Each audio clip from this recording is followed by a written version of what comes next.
Hello, I'm Somi Arian. I'm a tech philosopher and the founder of Impeak. My guest on today's podcast is FAROKH, the founder of FAROKH Radio.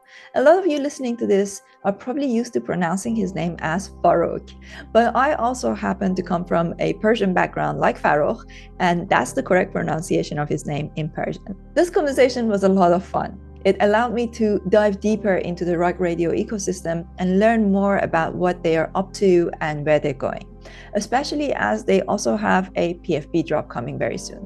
So without further ado, let's dive right in.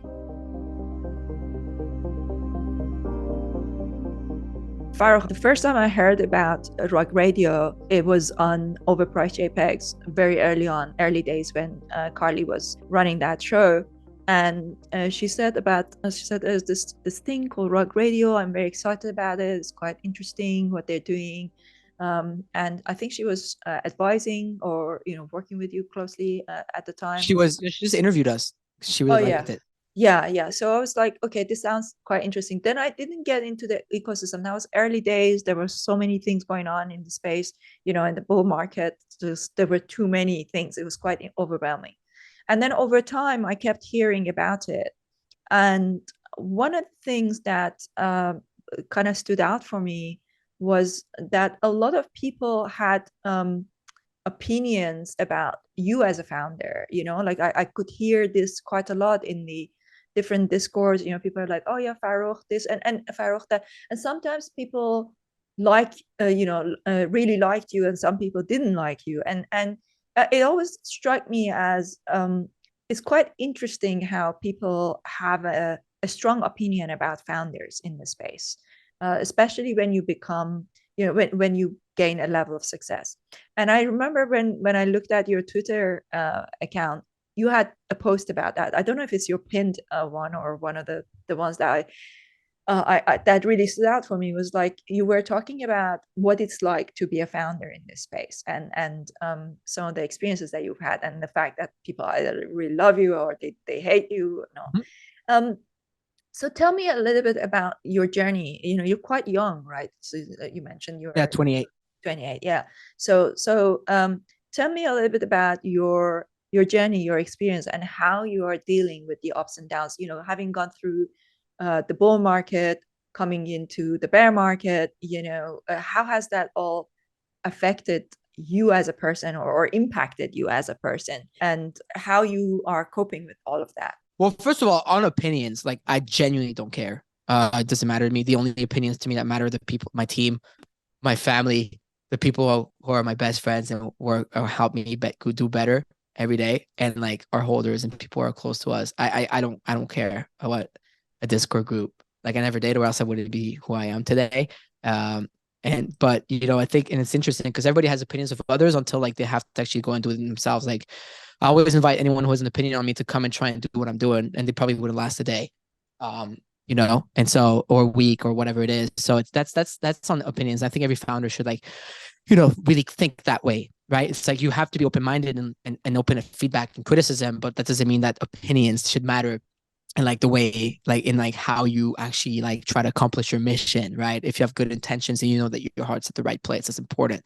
On like being a founder in the space, bear market, bull market, yeah, I mean the bear market is arguably, in my opinion, the best things happened to me as a founder because it helped shape me. Like losing, getting these unrealized losses and understanding that it's like, or losses, like I made wrong investments because I was wrong in the way that like I, thought things would go, or like that or that how much, work had to be put in, whatnot. Like this bear market to me, and like being a founder in the bear market is incredible because it's the time to shine. Like when I saw this bear market opportunity, I was like, yo, it's the opportunity. I was like, it's an opportunity for me to show people, especially the opinionated that you're talking about, that like I'm like here to build something cool, meaningful, big that's going to be around, and we've done it. Like in the bear market, there's less noise, there's less tourists, there's less people coming in and out just for this, just for that. And it allows us to really like for the cream to rise to the top. So when the bear market, I was like, well, what am I going to do? Let it like just destroy what I'm building, or like show people that like I'm a force to be reckoned with within the space, and I'm actually trying to build something meaningful. that has impact in the Web3 space. So that would be my answer to you. It's like something that's, it's important to be strong and to be able to like double down when needed. You said that in general you don't care about opinions, but you do care about your family, your team, and your Yeah. holders. That resonates with me. I feel the same way. I really care about what our holders think. It's very important for me to explain to them, to make sure that they fully understand the vision, where we're going, and take into consideration their thoughts, their opinions. Yes. Because in this space, we don't necessarily just have audience. I see audience as people who are like outside of your community. They're not your holders. They're like the bigger community. And then the reason why we use the term holder in this space is because being a holder is different from being an audience, being a follower, right? Being a holder means that you're a stakeholder. That's one of the things that really separates Web 2 and Web 3. So when you try to talk to you know other people who are looking from the outside of Web3 coming into the space, how do you explain to them this phenomenon we've got here, like this whole idea of that, the fact that we have holders, and that and these holders are essentially stakeholders? This is a new phenomenon. It's kind of like before social media, you didn't have the concept of followers. I think I wouldn't like describe like our holders like stakeholders per se, because that's one like I think like it's essentially in a term, but it's like I really categorize them as like really active network participants, and like and when and the beauty between the difference between Web3 and Web2, and the beauty of Web3 is that you really go from being like just a consumer, like whatever, to like an actual participants of a platform that where you can actually get like rewarded for like being an active network participant. It's like whether it's like through us with our token, or like through, let's say the Board API Club, like through their airdrops and through different things they're building. And like if you've been the holders this a long time, where you're getting all these additional things that just like, that that's awesome to get and whatnot. So there's different projects. But I would say like I would say like it has this difference where like you can actually like build a business or build something, a project, right? Without needing what you needed prior. Like you could go out there and like sell an NFT collection, right?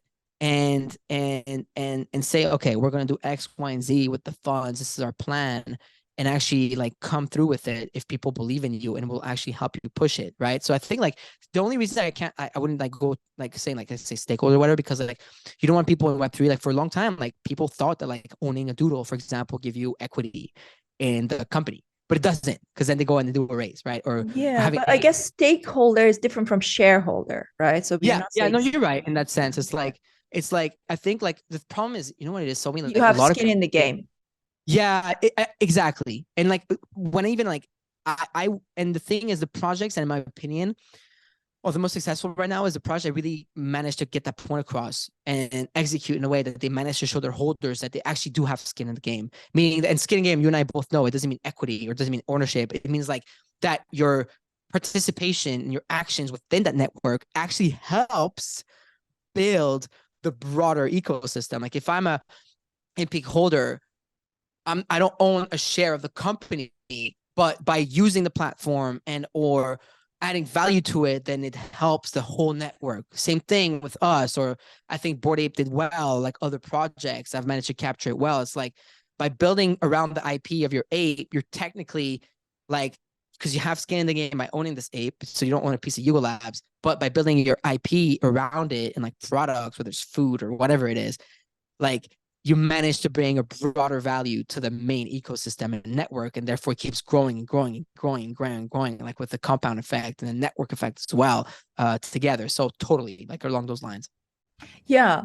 So where do you think this Web3 space is going? We have quite a lot of communities that are that have got a few thousand holders, and then there are crossovers between these communities. So some of them have got sometimes you see like about 30-40% of another community in this other community, right? So people have it's really interesting to see how people are kind of like going from one community to another, and like selling their token, buying the other one, going in, dipping.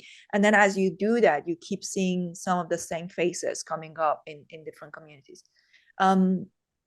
Where do you think this is going? Like, this is obviously early days. As the space grows, what is it going to look like? Is it going to be like now we are going to go from 10,000 to 20,000 to 30,000, and then communities of 30 to 40,000 are going to commingle and kind of go into each other? Is that what's going to happen, you think?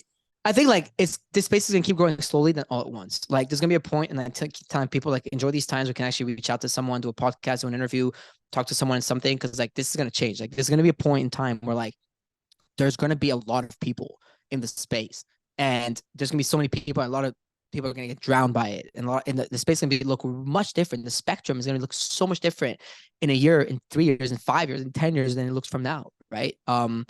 And that's important for people to understand that and to know that. Now, communities, I mean, some of them will grow. I think they will grow exponentially. And of course, like I'm a fan of communities interoperating and working together, right? Like I think I'm really a fan of that, and like that's why the Rug Radio ecosystem is technically built for like any community to be able to tap into it and onto it, whether it's through the rewards program, partnerships model, whatever it is, and then that online hopefully there's going to be 1 million members and membership passes for like Rug Radio people to be part of like the content that we're building. So definitely like I'm more like, I'm more of the kind that thinks and that is convinced that like there's going to be a point in time. There's going to be this breaking point, and you're going to feel it, like where it's like, whoa, what just happened? There's like 5 million more people in the space, right? Like there was that breaking point where a lot of people came in 2021, people like myself, grew a audience of like 300,000 followers on Twitter within a year.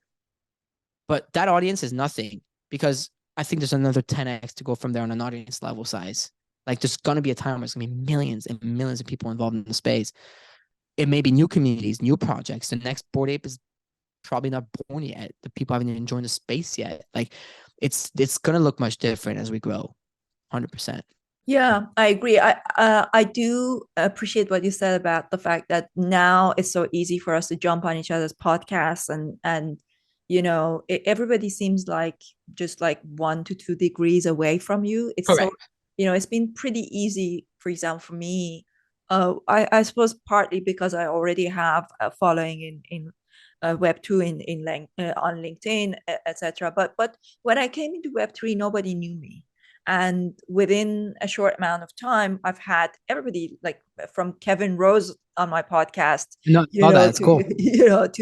to yourself, to Zanka, G-Money, and I built all these Because it's easy partnerships. to reach out to people, right? Like It's you so can much reach out to a easier. team member that tells me, and like I can have a look, and I'm like, oh, I'm seeing this Somi person, like they're doing this and that. But there's gonna be a point where like even without wanting it, it's gonna be impossible almost to like get to certain people, go to events. They're small. You get to talk to these people, the artists. Fuo is there, Drift is chilling on the side, having a drink, and like that's gonna change. So it's like important for people to really cherish that. Yeah, exactly. So it means that as new people come into the space, it's going to become also so much more expensive for them to gain those access levels, right? I think it's going to be so much harder. So now I wonder what your thoughts are about the investment that's going into the space. And let me try and explain. So do you listen to the All In podcast by any chance, or are you Not familiar really, with no. them? I mean, I know of it, but don't. Yeah, so this particular podcast, I listen to it every week. I know Carly is actually a fan. She mentioned it to me, and then I started listening, and I just became a fan. So basically, it's just these 4 guys who are, Yeah. essentially VC investors, etc. And Yeah. a conversation that was on All In podcast last week, actually, when I was listening, was that they were saying that we went through this phase of there was a lot of interest in Web3 that kind of has died down, and now we are going into AI, and that that there's these cycles. But I think that the Web3 hasn't even started yet. Like I think that the Web3, maybe the Web3 moniker is not helping, but I can't find a better word for it. It's That's by the thing. far the best thing that I can think of how to describe what this space is. But the way I see it is that everything that can be tokenized will be tokenized. And this is really about using the power of tokens to create new ways of collaborating and working together as humans, and better organizing ourselves. And another thing that I see when I look at the space is that um, essentially, let's say if you think about it on LinkedIn, you have communication between companies. I think in Web3, we're going to be building everything based on communities. So your credibility comes from the communities that you are in, and at least right now it seems that way. I wonder what you think, like, say, as somebody who's building in this space, if you were listening to these guys, big VCs who are looking into the space, and they're saying, yeah, Web3, well, that was a phase, it's finished, and like now we're moving to something else. What would you say to them? Because I was thinking about that. How do we explain to people like that the Web3 space hasn't even started? It's just a term thing. Like people want to coin a term, whatever. But it's just a natural evolution of the internet and the web. Like Web3, it'll be Web4, then Web5, then Web69. Like it's just like it's just the web is getting webbier. Like it's getting more tied together. And now it's like peer to peer, Bitcoin and ETH and all these things. Like it's just like the blockchain is technology to layer on top of the internet right now. Like Web2 mastered how to bring billions of people together on platforms. Web3 manages how to reward people for the participation within said platforms. And through tokenized communities, one like you're saying, managed to actually have like skin in the game or ownership over their own IP, their own creations, over their own art, over everything. Hence the art boom and the digital renaissance that's happening through NFTs since 2 years. This is a few years now, but really started exploding in 2021 after the Beeple sale. To me, like it's mostly that. It's trying to make people understand that that's all it is. It's not like it doesn't have to be all that complicated. And the second is going to be easy to explain to people, or to use. It's going to be easier to explain to people, but it ain't all that tough. Like when I explain to people like that and make it, in layman's terms, they're like, oh, I get it, right? And so it's just the next evolution of the internet. Like it doesn't matter whether these guys billions of dollars believe it or not. Like the internet's changing. Like you know what I mean? And it has changed. So it's like, yeah, people talk about Chat GPT AI now. That's flavor of the month. But I'm pretty sure NFT people were using AI like a year ago to create art and doing dope stuff. Like, so it's just, to me, it's just like, okay, yeah, sure. Like there was a lot of stuff that was fad, that was bullshit, that was like, cash grabs and whatever. But that's what happens in any industry. Like in everything, that like there's always going to be that. And then, it doesn't mean that there won't be like, um an evolution that's going to happen in the internet, and that things are actually going to change over time, which is what happening. Yeah, absolutely. Now, when you think about the difference between Web3 and Web2, the one of the main things that really separates Web3 is this idea of Internet of Value, right? So we talk about how it's enabling the exchange and storing of value in a digital format in a way that was not possible. When we say value, it basically means that it often has some kind of a monetary value. When we do that, when we talk about anything to do with money, people have got a lot of psychological issues with it. There's quite a lot of baggage that comes with it, and I worry that baggage is impacting our industry. And it's impacting the growth of this Web3 ecosystem.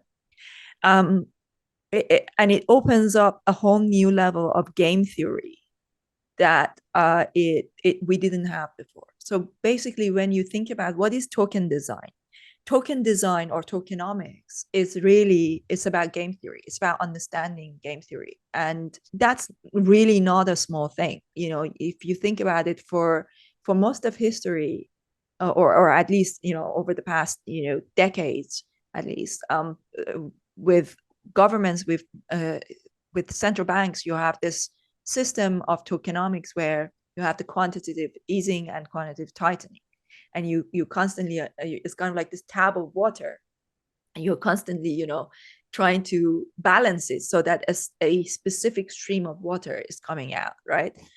So it's not too much that goes everywhere and floods everything, and it's not too little that people are dying of thirst. So now technically for me, when I look at Web3 space, each community is acting as a central bank, right, in a similar way to a central bank. But the complexity is that now all these central banks, are or these community tokens, that they are interacting with each other, and this is creating a new level of complexity that was never there before. So as a founder, creating in this space, of course, you've been quite lucky because initially, maybe lucky is not the right word, but you created your first token in the bull market, right? If I'm not mistaken. So now that we are in the bear market, so how do you balance this? How do you tackle the game theory of acting like essentially a central bank style, tokenomics, creating these tokenomics for your community? I'm not focused on game theory. Like I'm just Okay. focused on actually adding like utility and like actually building like the ecosystem around the token, around the NFTs, around the DAO. Like we're actually focused on delivering product, actually focused on like, and product can be media, it can be tech platform, it can be a lot of things, right? And then the utility could be like, is like, entering the DAO through the RUG token or minting your PFP. It could be getting rewarded in RUG token for like listening to the show. It could be rewarded for like, that's how you game theorize. It's like for liking, sharing different action across different platforms by continuing to reward people, but also like creating sinks in which they can actually use the token in order to like do things within your ecosystem, right? Like just like how Apecoin is probably going to have like power ups in like the game that comes out, I assume tomorrow, to like, to be able to power up when it comes to your game. So it's just similar things. It's more like, what a lot of people don't realize, like having like ERC 721 is good. Like you have your NFTs, but having ERC 20 as a different level, which is extremely hard to manage. A lot of people just launch tokens for tokens because they don't understand. But like when you launch a token, there's so much more that goes behind it and so much thought that has to go around building an actual ecosystem, like a living, breathing organism around your community. And so and how do you do that? Is by gradually, progressively over time, like adding all the utility, adding, building tools around it, giving people an opportunity to actually, use the damn thing for what it's worth, right? And so it's I think this is that's mostly like the way I approach it. It's like less game theory and just more actual utility, like actual like applications. You said that you were launching. You have something new coming up right now. Uh, Mhm. I remember PFP. that when yeah. So tell me more about that. So how does it? Where in your ecosystem? So in your ecosystem right now, you have a Genesis token, and then you have Yeah, so we have a membership pass as a free mint. And then the membership pass is like the access to ecosystem to this date, like to access to our reward program that launched, to access our bounty system that launched on Friday, to access like Rug Radio, everything we're doing, what we're launching, you have to have a membership pass. And then the membership pass allows you to mint an NFT for 0.11 ETH on January 11th, 2022, so a year ago. And so that's how you get the token. Like the only way to get the RUG token is to yielding yielding it via the Genesis NFT. And then what we got coming, and we dropped in the form of like banners because I didn't want to do PFPs. I wanted to show people we're going to reverse engineer it. We're going to build something. Then we'll give the community a face, right? And so now, like, we're launching Corey Van Loo and Rug Radio PFP collection, which is super cool, right? Corey's like a blue chip artist, fine artist, been IC Museum Miami, he sold the bees, and he sold art to some of the most prominent collectors on super rare since 2020. And so we're just building like a PFP for people to have, like something, because people are proud of like being part of the Rug Radio ecosystem. Well, I think so. And like people want something to like, I think we need some freshness on the timeline. So why not just drop a PFP? And then, I understand the aspects of it that people still value brands and projects because they have a PFP and whatnot. So we'll just play into that game. And then, that's all it is. And then we'll have people, like finally be able to put a face to the voice of Rug Radio, and then be able to just build this community even stronger. So that's all it's about. That's all it's for. so the PFP.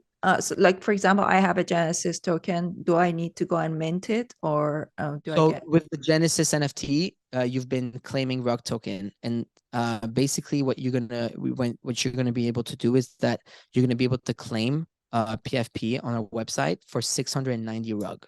So that's how we're doing it. So 690 rug equals to 1 PFP for all Genesis holders on February 6th. So it's like a 48-hour window for our holders to be able to, like, figure it out, mint it out, and everything. It's gonna be very like self-explanatory when it drops. Like Snake It DAO are the people that helped us build the original mint for Rug Radio and the Rug DAO and our token and everything. They're very professional.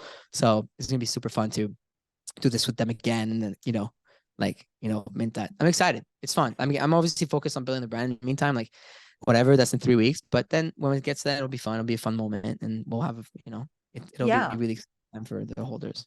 I'm sure. So so there's quite a lot of complexity. One of the things that we are trying to do quite a lot at Impeak is to explain the whole Web3 ecosystem to people who are coming into the space for the first time in as simple terms as possible. So we've got quite, when you look at the complexity of what you just described for somebody who is not familiar with it from the outside. And even for me, for example, I bought one of the Genesis tokens of OpenSea, and I don't even know where to go and see where do I. You said, for example, that I'm collecting rug. Where is it? Where can I find it? It's on our website. So that's the thing. Like the beautiful thing about Rug Radio is like we've built it so like everything's like super easy to understand. So you go to rug.fm, it's literally on the main page, and then like literally on the front page. And then the beautiful thing we've built, which is sick, it's called the wiki. So it's wiki.rug.fm. It's literally like everything about Rug Radio. It's like our Bible, from the introduction to the PFP to the team, financials, tokenomics, rewards program, creators, show schedule, what's Rug DAO, what's the council, what's their frameworks, FAQ, partnerships, media kit, our brands, like everything's there. So every time someone asks me anything about Rug Radio, I'm like, go there. And we'll also have a video series coming out this week where like it's Rug Radio explained to everyone. And so I just do it like that because that way I can just like direct them that way. And I understand it's more complicated for people, but like you need a central place where like people just educate themselves and see everything about Rug Radio. So that's what I do. And like everything we do, we try to make it like put in front of people's faces. Like, oh, you want to know how to do, tell me. I didn't know I get Rug token. Where do I go and get it? Well, rug.fm on the front page, it literally says, it says claim Rug token. So someone like you, obviously, you know how things work, but it's like, Yeah. oh, okay. So let me go on the website. Oh, let me click on claim Rug token. Oh, it says connect your wallet. I know how to do that. I'm connecting my wallet. Oh, wow, I have these tokens. Boom. Just every time it's like, you have to make it like extremely complicated. You have to make it like very simple for people. You have to make it seamless. You have to make it so people actually understand like what they're using. Now that takes a while, right? But if you manage to do it properly, then I think you're setting yourself up for success. It's like easier to like educate people on like how like everything works within your ecosystem. So so is the Rug Radio or is the Rug token built on Ethereum?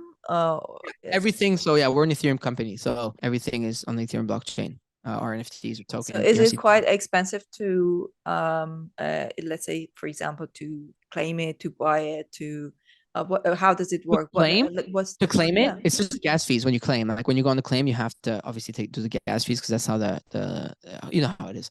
So like you have to claim it, but like you don't have to pay anything to like claim it or anything. It's yielded to your NFT every day.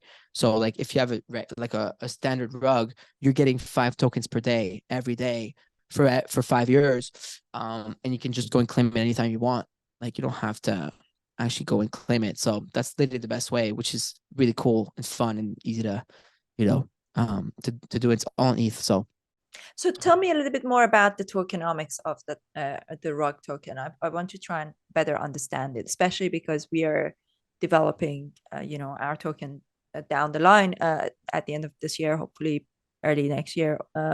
So I'd love to understand better. So you said that when you get your token, you are you're earning Rug tokens for 5 years since the mint, right?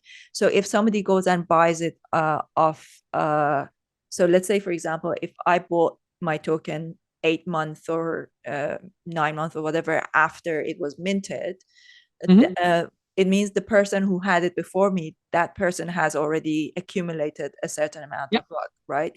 But Yep. if they didn't, what if they didn't claim it, right? So if they didn't And the claim it, next person gets to claim it. Like if you buy a rug, like some of them already have rug token in them that people don't claim. okay. So sometimes, but there's snipers out there. Like there's always people like looking every day to like which rugs are being claimed, whatever. Like there's people who like literally like buy rug radio NFTs like based on like whether or not they come with a bunch of claimed rug and why not. And So, but yeah. how do I check it, right?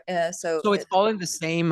So when you go on rug.fm, the claim checker, to claim how many rug you have, like literally, like you can claim your rug token, and then what's fun is that you can you can also see like there's an ID checker, and you can just put the ID of the rug, like the Genesis NFT, and then like see like how much rug there is in the NFT. Okay, that's interesting. So let me figure this out. By the way, I really like the art because I know you're Persian. I'm Persian. Yeah, you already know. You already know. You know, it's the Persian rugs. I love Persian rugs. I'm a Yeah. big fan. I'm like actually like love rugs. You know what I mean? Like I actually love like the beautiful rugs. It's art, right? So I thought it was a good idea to I just like remember I read somewhere that was so funny. Somebody had written this terrible article about, I think it's one of your old maybe staff members or something. yeah. And he had written that, oh yeah, like the fact that the name of the radio is Rug Radio, like he was trying to like connect that to the idea of, I was like, dude, this guy is Persian. You don't understand. Like Persian rugs are like such a big part of our cultures. Like educate yourself for a second. Yeah, and of course the as somebody who comes from that background, I know that, and I was like, you're just not realizing the importance of this, and I really like that you brought that into the into what you're building. Of course we did. Like, come on, like Rugs are we important. so tell me, where did you find it? I'm just trying to like in. No, you're actually, I checked. I found it. You have 365 unclaimed rug tokens in there. So will I have enough to get my? Do I The need thing with so when it comes to like getting rug radio outside of our like our own ecosystem and whatnot is that there is like, well, within our ecosystem there is a rewards program. Like the other day, for example, for the people who were listening live to our town hall on Friday, we gave 69 rug token to within 30-minute window to anyone who was in live. So it's super cool. So it's like listen to earn like within the ecosystem live. Like even tomorrow morning for my morning show and every morning from here forward, you can earn like 4 rug token for listening live. So let's say like you have 3 weeks left, 5 days a week of a show, you can still get like 20 rug token per week on top of that. So that's 60 in 3 weeks. And you're already yailing 100. So that's on top of that. And then whatever's outside though, like when it comes to like liquidity pools, Uniswap, yada, yada, yada, like the trading side of it, we have nothing to do with it because we're actually legally binded. We're not allowed. We're not allowed to like partake in anything with regards to like providing liquidity to a token with regard. And that's important for anyone that's like launching an ERC20. Like you have to be very careful with those things. Like literally today I had an hour and a half call with like with someone who's like an expert attorney in like anything with regards to tokenomics and tokens and like SEC and outside. So that's important. Like thankfully. So you're saying that you can't buy the token. Is that what I'm saying? Like if there is an option and a way to buy the rug token at the moment in the marketplace, myself, like FAROKH or the Rug Radio core team has nothing to do with that or the liquidity pools that are out there. Now, I'm sure there are ways, but we don't like officially support or acknowledge them just for the fact that like we cannot with regards to the law because our token is purely and strictly a utility token that is used in order to like, mint different pieces of art like the PFP and or to get into the DAO. But, there's plenty of information out there from plenty of like our followers or holders that like, are helping other people out. But yeah, definitely like get in the Discord and like, ask anyone. Yeah. Okay, cool. So so it's purely a utility token that is used within the ecosystem. Mm-hmm. Okay. And do you have ways of collaborating with other communities? For example, on our platform, we are going to build an ecosystem where you can have your own token gated content. And then if somebody doesn't have your token, they could pay a certain amount of tokens to access that, right? So do you have a way of collaborating with other communities where they can gain access to your token? That's part of the next steps of what we're gonna do. You got to build your own ecosystem infrastructure around your own stuff first. Like, Yeah. like a lot of people think that they can go in like ApeCoin, like it was adopted like this over everything. No, it's like big enough, like that. So many partners, able to help them like achieve that.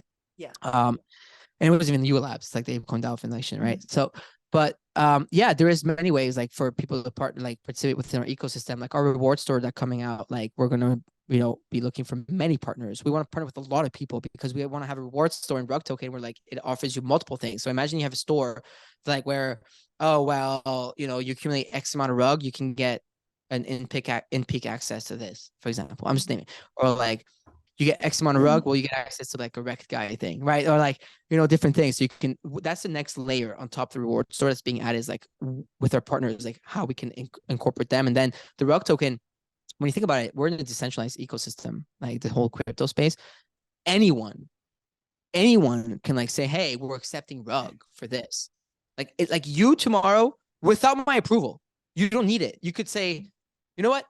We're doing a mint, only rug token. So we're doing 50 NFTs, 100 NFTs that give access to InPeak. It's going to be 1,000 rug per NFT or 500 rug per NFT, whatever the fuck you decide, right? And we're allowed it. You can.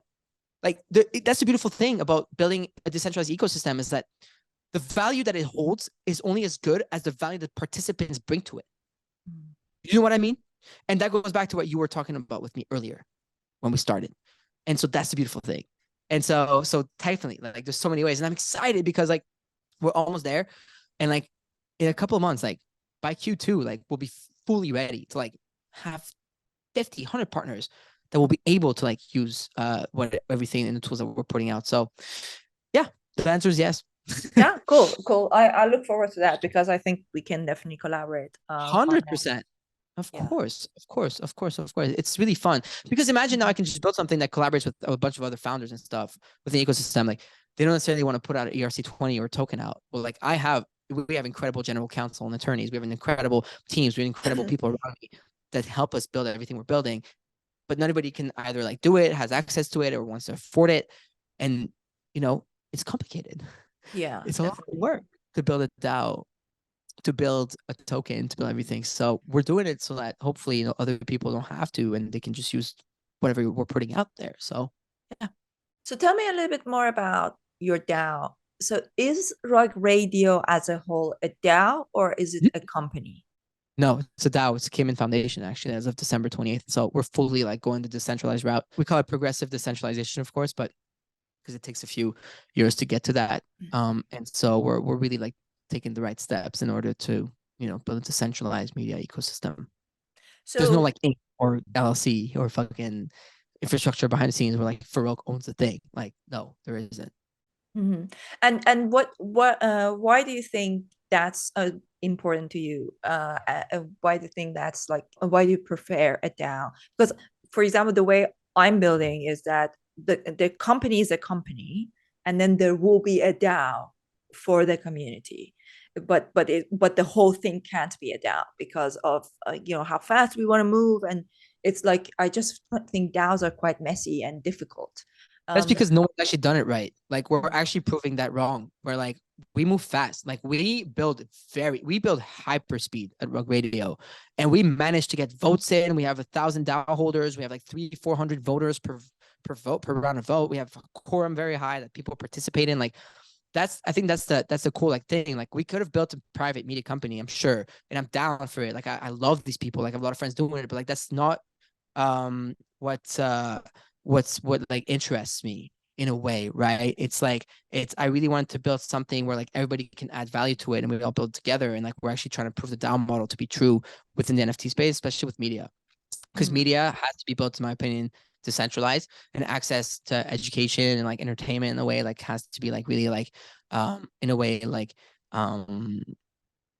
democratized, and for people to be able to really be onboarded into the space and to be able to like become these participants that what we talk about so much, that we need so much, right? So yeah, like the why is like because we wanted to prove that we're actually capable of doing so, right? I think a lot of DAOs, like, we actually like took a year, 12 whole months to build the DAO. Like, it was launched after 6 months, and then it took another 6 months to prepare the framework, get a council in, get the foundation ready, and came in and everything. It's just that most of these people, Somi, like, weren't actually willing or ready to put the time, commitment, money. Also, money. It costs a lot of money to go through like the process that we went through for like the foundation. Like, it's a lot of money, and so and the time and people and the real world doesn't move as fast as our world. Like, it takes time. Like, weekends are closed, right? The foundation takes like 2 months. Like, like to get the paperwork, a check, and this, that, and that, and the notary, the lawyer, like, So yeah, that's why we did it. I think we can prove that the model doesn't that the model that was before, like, a lot of people didn't like actually put the time and effort into it. But again, like, it's also cool to like build the other way, where like you have a DAO and then you have the company and then the DAO. But I just really like, for me, Rug Radio just made more sense. Like, if it's gonna be the voice of Web3, it's gonna be a decentralized Web3 media ecosystem. That's the value of it. If not, like, there's plenty of other media companies doing it right, like NFT Now and other people that are friends of mine. Like, there's a private model with raises and everything and doing good media, but that's not what was like. That's like not what I wanted to do. You know what I mean? Personally, but Yeah. we work with all of them, which is fun. Yeah, no, I think it takes a certain kind of experience, but also personality to be able to build it out. It's not easy, and it's a different style of leadership, um, which so if you were going to describe the role of a leader in a DAO, how would you describe that? How is that different from let's say a CEO? Like the group of a leader, like the role of a leader within like the space. Within a DAO. Oh, yeah. I mean, I think everything you do has to go with regards to the interest of the DAO rather than self-interest. Like, everything I do, like everything we build, like I always think about so how is that gonna like add value to the network that we're building, which is the DAO? Like, when you hear me talk about the network often, it's like about the Rug DAO. And so, like, how is this action gonna bring value to the DAO? That's like how I think about it. I think that's how you become a leader in that sense. It's like, you try to think about, I know it's like a lot of people like think that a DAO is just like referred to like maybe this thing that's just communism or whatnot, but it doesn't have to mean it's not like that necessarily. A DAO can be organized, can have different people in place and whatnot to help it function, as long as it's decentralized enough for people to actually have a voice, to say, and their vote to count and to matter, right?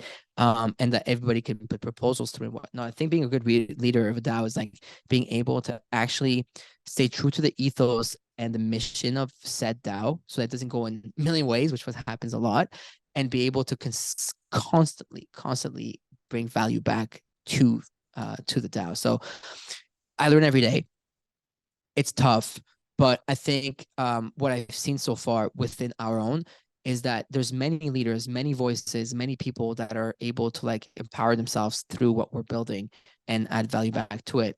I'm gonna have an even better answer for you, I'm sure, in a year, where like the DAO has reached a certain amount and there's a lot of people and it's really pumping out content and like people can extract value out of it and also add value back into it. But it's just like little by little we're like building that out. Yeah, no, certainly. Maybe last question. Does it matter to you whether we continue in this bear market or go into a bull market? Does it really make much of a difference to you? No, the market's fine. Like, whichever way it goes. I mean, of course we want a bull, we want price go up, all these things. Great. I'm sure it's gonna happen at some point, whether it's in the year, 2 years, 3 years, 5 years, it doesn't matter. We'll be here. But what's next is just like pretty much everything we've talked about with you, like whether it's the short term, the PFP coming out, longer term, they're really having a whole rewards program set up where we can actually, reward people for participating within our content.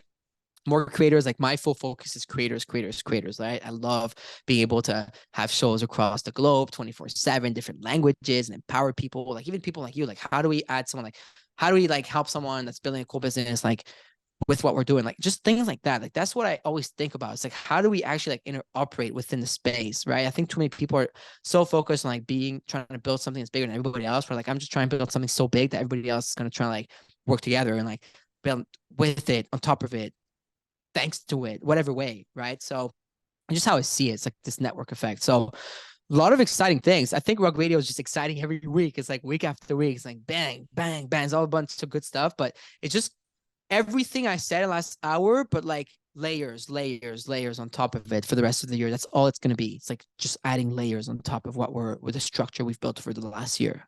Yeah, definitely. So what drives you, FAROKH? Last question. Why are you passionate about this? I mean, I love this stuff. I've been doing this for so long. Like I've been doing media for I don't know. I started social media early on when I was 12. I've been I think I started my business at like 18, something like that. So I've been doing it for 10 years now.